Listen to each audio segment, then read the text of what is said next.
Dalam kesempatan ini, aku ingin membahas film yang berjudul Skins. Film ini mengisahkan tentang nasib seorang gadis yang memiliki anus di mulut. Kalau kalian tertarik dengan seluruh kisahnya, tonton video ini sampai selesai.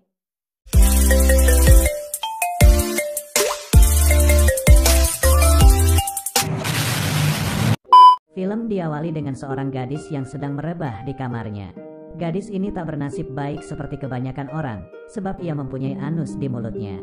Gadis ini bernama Samantha. Samantha selalu hidup dalam kesepian dan menutup diri karena mempunyai kelainan di bagian mulutnya. Namun kali ini ia mencoba keluar dari rumah untuk makan di sebuah restoran. Ia memesan sup yang diinginkannya. Alih-alih dihargai, di sana ia mendapat perlakuan yang tak baik oleh si pelayan. Samantha ditertawakan karena mempunyai kelainan yang aneh itu. Dalam benak Samantha, ia berkeinginan untuk mempunyai bibir di wajah layaknya manusia normal. Sehingga ia mencurahkan keluh kesahnya di buku harian. Lalu, tiba-tiba si pelayan membawakan pesanan Samantha. Ternyata untuk makan pun, Samantha harus susah payah membawa selang. Ia harus memasukkan selang ke bagian mulutnya. Ternyata mulut Samantha berada di mana seharusnya anus berada. Jadi, posisi antara anus dan mulut Samantha tertukar. Samantha memasukkan selang ke mulutnya yang berada di bokongnya untuk menghilangkan rasa lapar. Selang beberapa saat, Samantha pergi meninggalkan restoran itu. Tapi ketika hendak pergi mengendarai mobilnya, ia diganggu oleh dua pemuda. Ia dihina karena memiliki kelainan di wajahnya. Untungnya, Samantha bisa lepas dari gangguan kedua pemuda itu dan pergi dengan mobilnya. Di lain cerita, kita diperlihatkan seorang pemuda yang duduk di kursi rodanya. Ia bernama Christian. Christian sebenarnya punya kaki yang normal, namun ia memiliki gejala yang aneh, yaitu dia tak ingin mempunyai kaki. Jadi dia sering menghabiskan waktunya di kursi roda. Sang ibu yang mengetahui keanehan Christian berkonsultasi pada psikolog atas keanehan putranya. Sang ibu menceritakan kondisi Christian, tapi ia tak mampu berbuat banyak. Dengan begitu, sang psikolog menyuruh ibu Christian untuk membawa Christian masuk. Si psikolog menanyakan pada Christian kenapa ia tak ingin punya kaki. Christian menjawab bahwa ia tak senang memiliki kaki. Menurut Christian, Putri Duyung bisa bahagia meski tanpa kaki. Jadi Christian benar-benar berniat menghilangkan kakinya. Mendengar hal itu, sang ibu kesal terhadap Christian.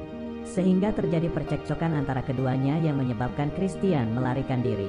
Christian merasa frustasi bahwa tiada yang memahaminya. Jadi ia memutuskan mengakhiri hidupnya.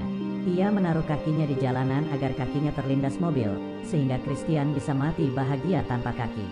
Dan yang tak disangka adalah, ternyata yang melindas Christian hingga tewas adalah Samantha. Setelah Samantha kabur dari kedua pemuda yang membulinya, secara kebetulan mobilnya menabrak Christian hingga tak bernyawa. Dalam titik ini, Samantha belum tahu bahwa Christian memang berniat mengakhiri hidupnya, jadi Samantha merasa bersalah. Samantha yang telah menabrak Christian, ia merasa sedih sesampainya di rumah. Bahkan ia tak menghiraukan pertanyaan sang ayah dan memilih merenungkan diri di kamar tidurnya. Pagi harinya, Samantha berulang tahun. Ia merayakannya dengan sang ayah seorang, karena hanya ayahnya yang menerima kondisi Samantha. Kemudian, Samantha meniup lilin. Setelah itu, tiba-tiba mereka berdua mendengar berita dari TV bahwa terdapat seorang pemuda yang tewas karena tabrak lari. Ayah Samantha yang mengetahui berita itu, mengatakan bahwa si pelaku tabrak lari benar-benar kejam. Dan bagaimana bisa ada orang sejahat itu di dunia? Ayah Samantha yang tak mengetahui bahwa sebenarnya putrinya yang menabrak pemuda itu, mengatakan hal tersebut tanpa tahu bagaimana perasaan putrinya.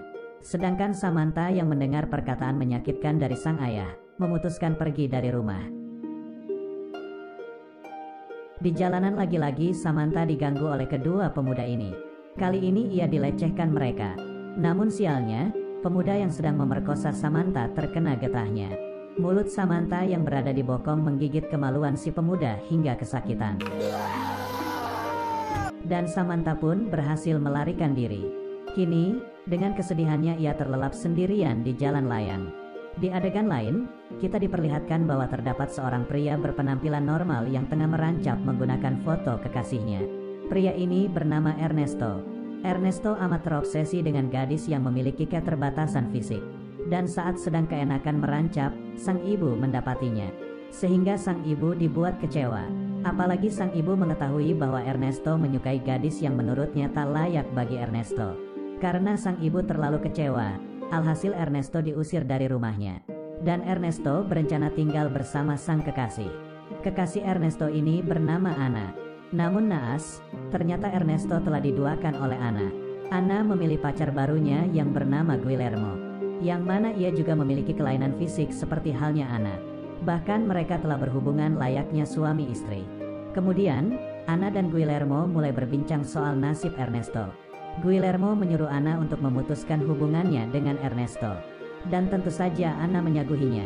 Sehingga, Ana mengatur makan malam bersama Ernesto untuk memutuskan hubungan dengannya. Saat makan malam, terjadilah perbincangan antara keduanya. Ernesto menceritakan bahwa ia diusir dari rumahnya karena obsesinya menyukai gadis yang mempunyai kelainan fisik.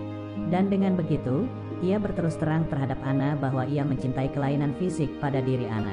Ternyata hal itu membuat Ana marah. Dan Ana makin yakin untuk memutuskan hubungan dengan Ernesto. Jadi, kini Ernesto diputuskan oleh Ana. Ana yang setidaknya masih merasa kasihan terhadap Ernesto yang diusir, memberi sedikit uang agar Ernesto dapat bertahan di jalanan. Kemudian karena frustasi, Ernesto berniat mengakhiri hidupnya. Akan tetapi hal itu digagalkan oleh bunyi dering ponsel di dekatnya. Ternyata itu adalah bunyi dering ponsel Samantha yang ditelepon sang ayah. Ernesto mendekati bunyi ponsel itu dan tak sadar melihat wajah Samantha. Samantha yang merasa selalu direndahkan, memohon pada Ernesto untuk tidak menyakitinya. Tentu saja Ernesto tak menyakitinya. Justru karena Ernesto menyukai gadis dengan kelainan fisik, ia menyukai Samantha sejak pandangan pertama. Jadi, Ernesto bergegas mengangkat telepon ayah Samantha dari ponsel Samantha agar ia bisa mengantar Samantha pulang. Sesampainya di rumah Samantha, sang ayah berterima kasih pada Ernesto karena telah mengantar Samantha pulang. Sedangkan Samantha yang tengah tiduran di sofa, kini mendadak lega saat mendengar berita dari televisi bahwa menurut keterangan polisi, sebenarnya Christian mengakhiri hidupnya, bukannya korban tabrak lari. Jadi sekarang Samantha tak ada beban di dalam pikirannya. Karena Samantha telah mengetahui kebaikan Ernesto, ia mulai luluh pada Ernesto.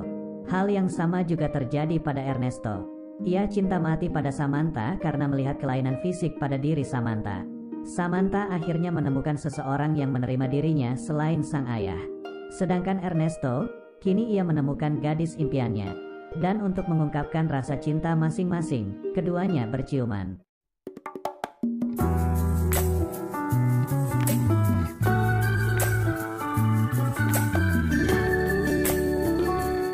Mereka pun akhirnya menemukan kebahagiaan. Sedangkan Christian, di akhir film kita diperlihatkan bahwa ia telah bahagia di dunianya sebagai seorang duyung.